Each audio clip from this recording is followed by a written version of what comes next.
Mariro apo Mikyo, iji barangay 16 awan SK sa nga nabatin apo. Awan SK Yes, Mr. Chairman. nabatin. Mano nga barangays apo, Tilawag City nga awan SK nan. We have three, Mr. Chairman, as per Barangay record. 16.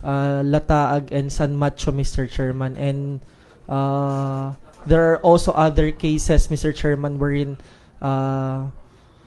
they did not resign yet on official record and don't participate in SK affairs, Mr. Chairman. So these are the things that are considered, Mr. Chairman, and we're trying our very best, Mr. Chairman, to solve or take into account this.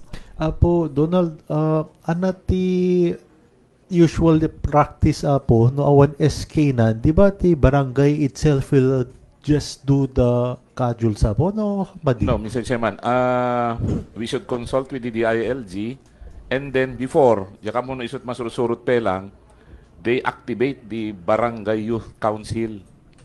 Oh. Mr. Chairman. Yes, Mr. Chairman. Yes, they will activate the Barangay Youth Council iso danukati mang Yes, but and we should coordinate with the DILG. Madam Sec, please coordinate with Ma'am Charis within the DILG apo And because the Federation. Yes, Mr. Chairman. And Yes, sure. in because addition, three barangays nga SK na apo no kasano tayong tulungan ni Sudang may pasa di budget apo. yes, Mr. Chairman. And in addition, during the time when we don't have SK, we have the Barangay Youth Task Force, Mr. Chairman, that was recognized to use the budget. But however, in our case right now, we don't have any agency or any group coming from the barangay, and we're just awaiting for We're just waiting for announcements or updates, Mr. Chairman, on the guidelines of having special SK elections. However, we don't have any data yet coming from the higher ups, Mr. Chairman.